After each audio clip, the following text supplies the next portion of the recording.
In 1776, this noble document proclaimed a new era in man's eternal struggle for freedom, declaring that all men have the God-given right to life, liberty, and the pursuit of happiness. It was to secure the protection of these God-given rights that our founding fathers, men of wisdom and foresight, established these United States of America as a limited constitutional republic. A system of law and order to protect every man's rights was thus firmly established. And the story of America's expansion westward unfolded only as rapidly as the protection for these rights could be extended. In these early days of the settling of new areas, there was no problem of public apathy. For the pioneers who pushed westward enjoyed these God-given rights to life, liberty, and property only when they were willing and able to protect them. The protection they afforded themselves and their families was direct, but not always adequate. So, with the establishing of frontier towns, came the era of the legendary frontier lawmen, such as Wyatt Earp, Wild Bill Hickok, Pat Garrett, and many others. Men who forever left their mark on history. But man's enjoyment of his God-given rights to life, liberty, and property became a reality in the West only after an orderly society was established. Today, in America, it is the local law enforcement agencies, established, maintained, and controlled at the community level, which provide the bulwark of protection for our rights and property. The men and women who make up our local police forces are hand-picked and carefully screened, the best trained, most qualified people available. They are respected and trusted by the law-abiding citizen, for he knows that they are also his neighbors and fellow citizens, dedicated to this oath which demands the extraordinary. History shows that when respect for law and order breaks down, the stability and safety of the entire civilization is in peril.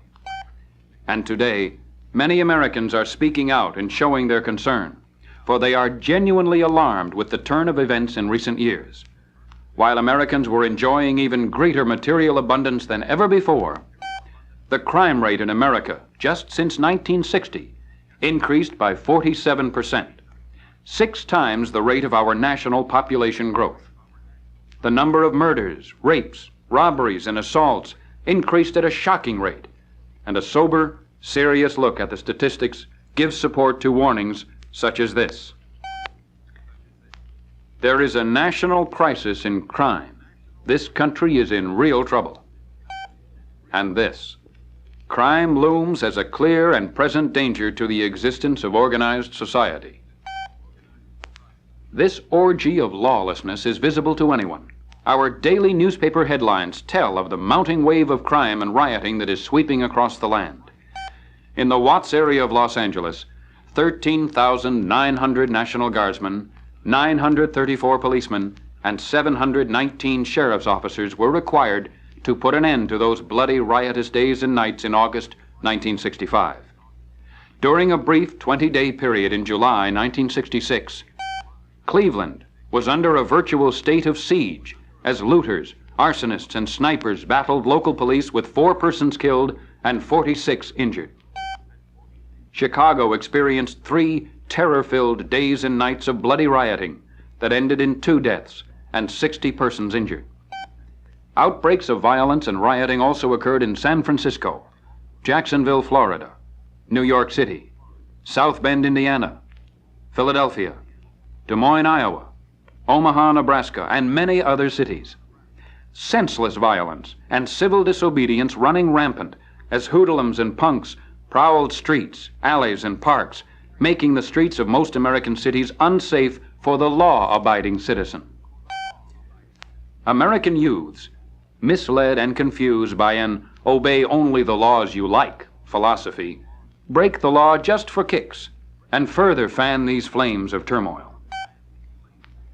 Manning the front lines of defense against this tide of lawlessness is the local law enforcement officer, entrusted with the responsibility of protecting life and property. In addition to the normal hazards of his chosen profession, he today finds himself under constant criticism and severely handicapped. For in case after case, the courts are imposing crippling restrictions on law enforcement agencies, in effect tying the hands of the police. This in the face of a runaway crime rate. As in the Escobedo case, court rulings have forced the release on mere technicalities of criminals who have confessed their guilt. J. Edgar Hoover, director of the FBI, recently said, quote, "There is too much concern in this country for the rights of an individual who commits a crime.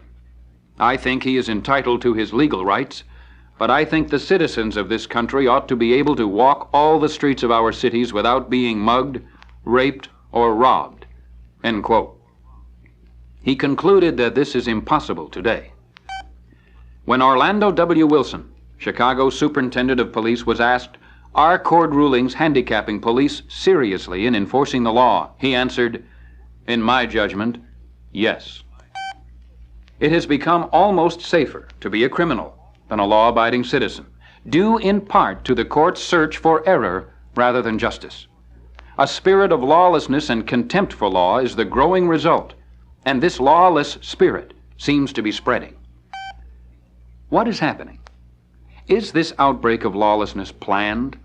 More Americans are demanding to know, and those who care enough to look are finding some disturbing answers. In Cleveland, Ohio, the grand jury investigating the recent siege of destruction in their city concluded that the violence was organized and exploited by trained and disciplined professionals, aided by misguided people, many of whom are avowed believers in violence and extremism, and some of whom are either members of or officers in the Communist Party. Congressman William Kramer of Florida stated that the evidence clearly shows this violence is the work, in part, of well-trained outside agitators who come into these communities for the express purpose of inciting violent civil disobedience.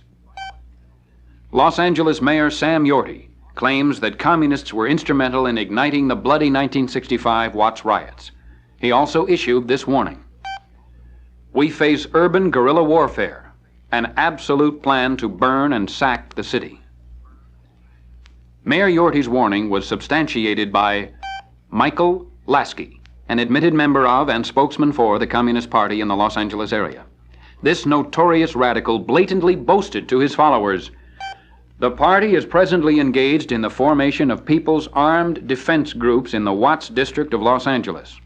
We have been operating and agitating openly in Watts for the past 3 years." William Epton, an organizer and spokesman for the Red Chinese-oriented Progressive Labor Party, shouted forth this threat just hours before the 1965 Harlem riots began: "We must smash this state completely and totally. We're going to have to kill a lot of these cops, a lot of these judges. We'll organize our own militia and our own army."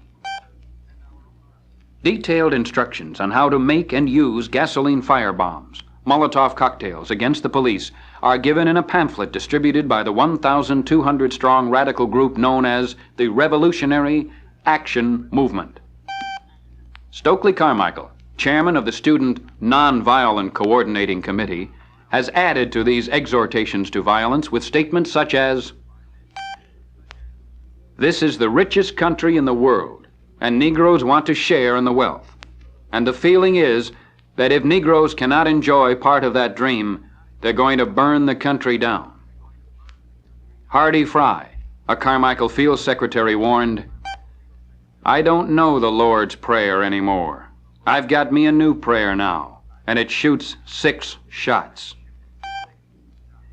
Even the chairman of the New York City Commission on Human Rights, William Booth, with these words, "If the people aren't getting what they need, they should go out and take it," has joined in the cry for violence.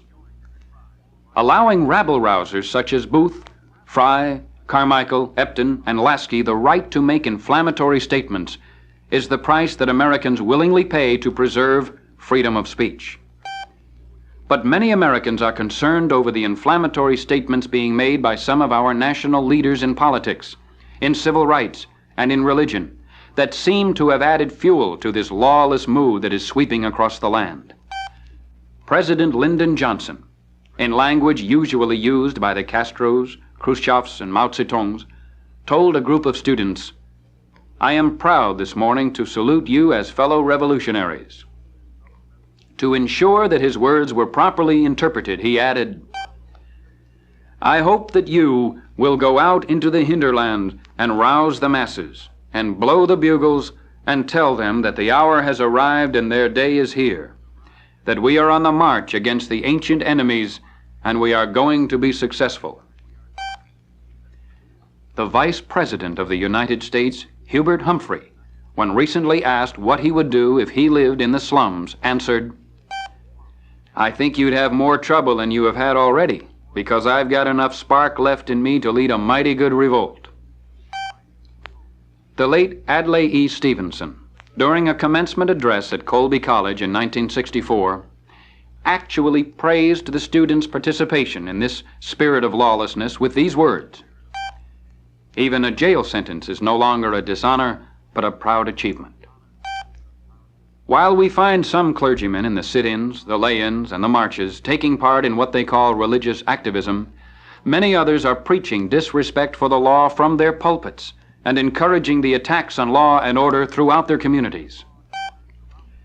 The January 23, 1967 issue of U.S. News and World Report revealed that, quote, "On January 9th, it was announced in New York that Roman Catholic and Protestant clergymen had invited Saul D. Alinsky, self-styled professional radical, to help organize slum dwellers for rent strikes, picketing, sit-ins, and political agitation as he has in Chicago, Rochester, Detroit, and other big cities at the behest of religious leaders."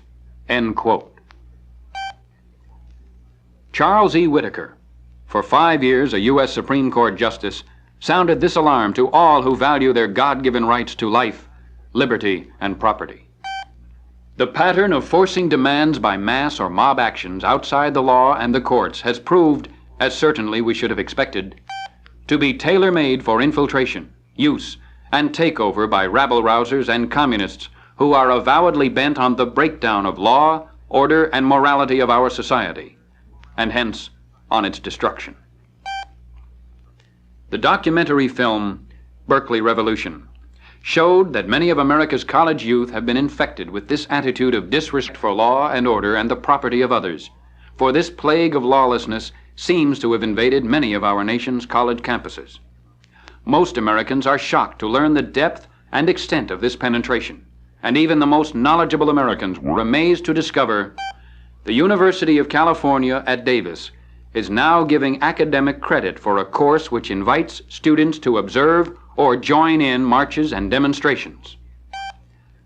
Dr. Max Rafferty, California State Superintendent of Public Instruction, speaking out about the shocking and disgusting activities occurring on the university campus at Berkeley, said, "Demonstrations there provided a vehicle for infiltration by rabble-rousers, red-hots, and communists, and resulted in assaults, kidnappings, and imprisonment of police officers, the commandeering of public address systems, and their use in spewing over the campus the most filthy four-letter words, and the general breakdown of law and order." Such activities are becoming increasingly widespread.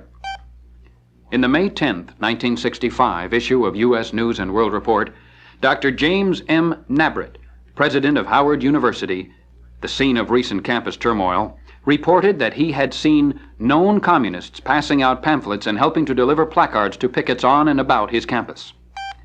Even the normally scholarly atmosphere at the University of Wisconsin has been shattered. An Associated Press report noted that just prior to a siege of campus demonstrations, a student leader at the University of Wisconsin had openly urged that, quote, "the students should band together to bring down the government by any means," end quote. The rise in lawlessness is not surprising, for when leaders and rabble-rousers alike issue continuing preachments to defy the law, surely lawlessness must follow.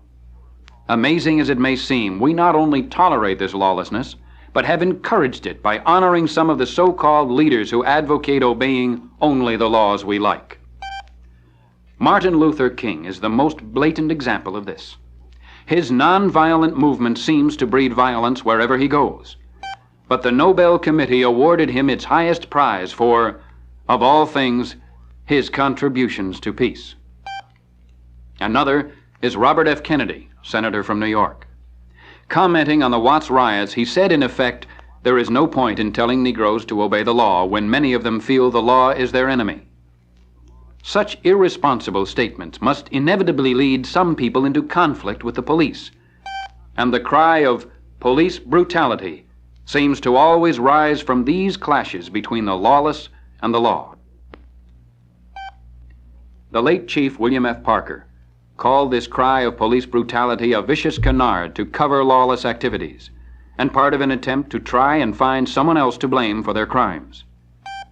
Chief Parker warned, "If the American people continue to buy this canard, they are going to lose their security. Our international enemies won't have to worry. We will defeat ourselves internally."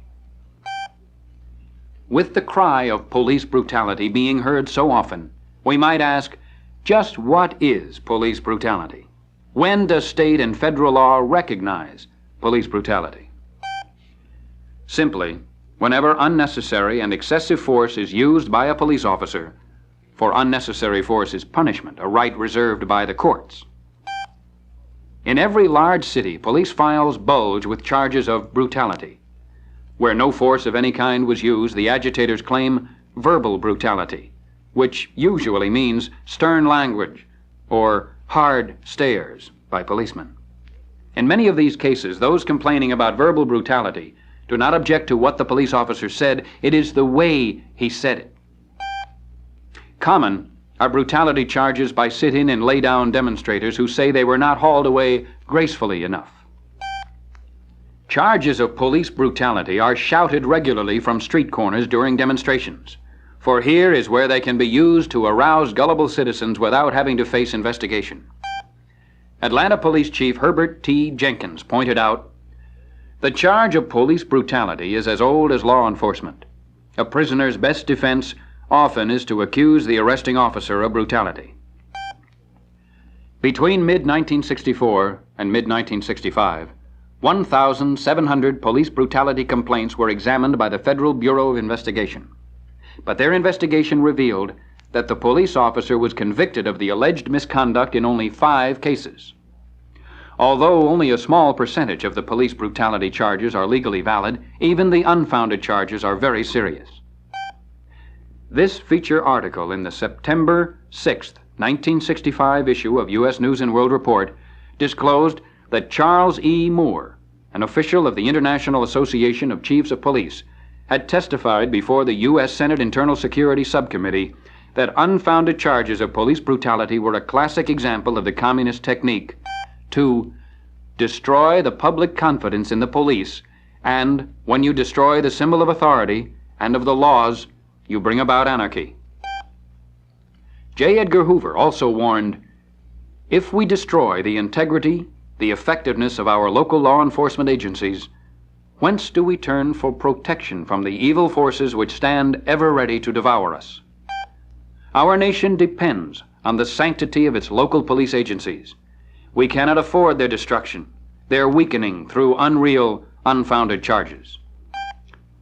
It is obvious that unarmed policemen could be of very limited help in protecting the citizen and his family from those who live outside the law. But Howard Moore, an official of the American Civil Liberties Union and also general counsel for the Student Nonviolent Coordinating Committee, a group always in the forefront among the advocates of so-called civil disobedience, has demanded the disarming of all local police. Others exert their efforts on seemingly less radical programs, such as pushing for the establishment of civilian police review boards, supposedly objective outside agencies to pass judgment on complaints against the police. They argue people would have more confidence if an outside agency conducted police brutality hearings. But the experience of Rochester, New York, and Philadelphia, Pennsylvania, 2 cities who have police review boards, indicates this is not so. Their experience has shown that these boards have done little or nothing to reduce the hostility toward police, for both places have seen rioting in the streets since the establishment of review boards.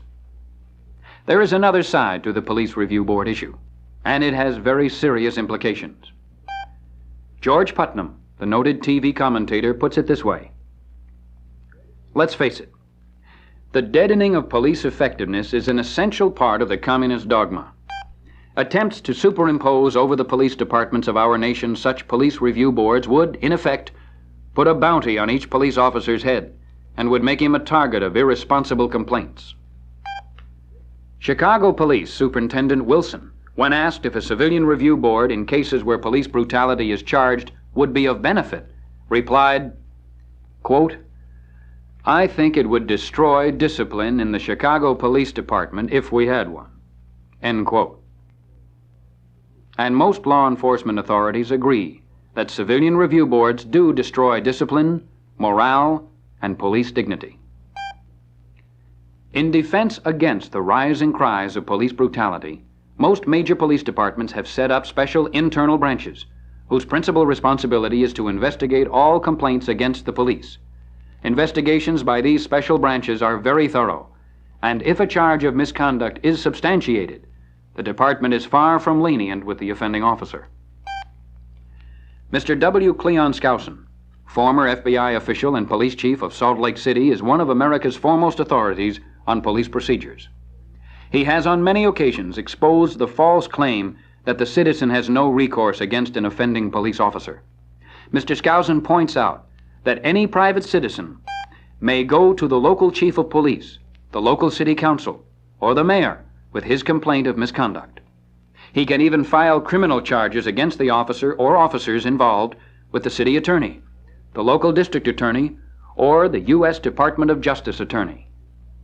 If none of these give satisfactory results, he can go to the local grand jury or directly to the FBI with his charges. While an impartial review of the facts clearly show that police brutality charges are generally unfounded and that every citizen has adequate means to ensure that his complaint is properly dealt with, the facts seem to support the contention that people brutality against the police officer is a real and fast-growing problem. Since 1960, the number of policemen murdered annually in the line of duty has doubled, and 1 out of every 10 policemen in the country is assaulted every year. In an attempt to put a halt to this intolerable rise in violence against police officers, in California, the crime of battery against a police officer was recently changed from a misdemeanor to a felony offense. In the first 5 months after the penalty was increased, 129 persons were arrested for actual physical assault and battery of policemen.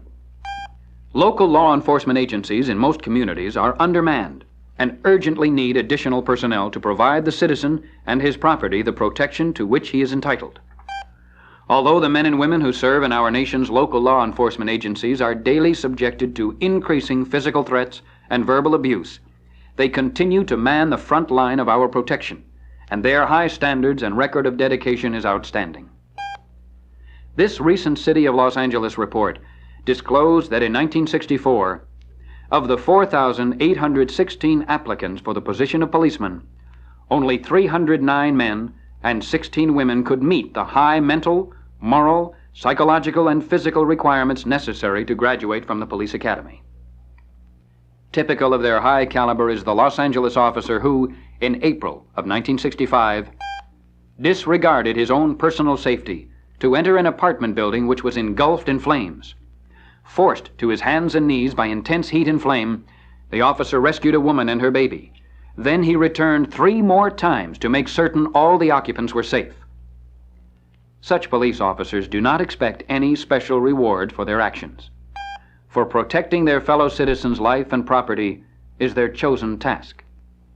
But the increasing attacks on the integrity of local police agencies are making it more difficult to find enough citizens of this high caliber who are willing to serve in our nation's local law enforcement agencies. If this trend continues, local police agencies will not have a sufficient number of police officers to curb the rise of crime and violence in our country, and total anarchy will be the eventual result. The question is, what can be done to stem this national crime wave?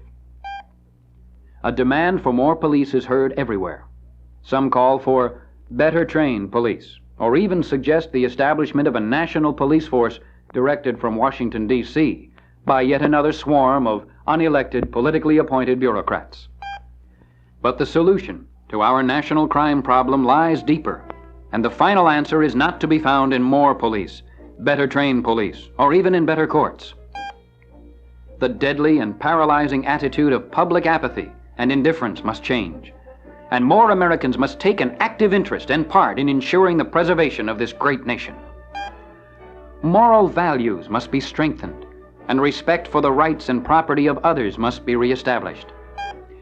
It is also vitally important that further deterioration in family life be combated, for as Police Inspector Taylor of New York City observed, there seems to be, increasingly, a lack of parental supervision. There's a chain reaction. Disrespect for parents results in disrespect for policemen and the law generally. That disrespect often turns into actual enmity. All peaceful, law-abiding citizens must unite in demanding respect for our nation's laws and insist that our elected representatives fulfill their principal duty, the protecting of people against lawless invasions of persons and property. All citizens should be urged to show their belief in and their support of our local police, and to insist that these local law enforcement agencies remain established, supported, and controlled at the community level.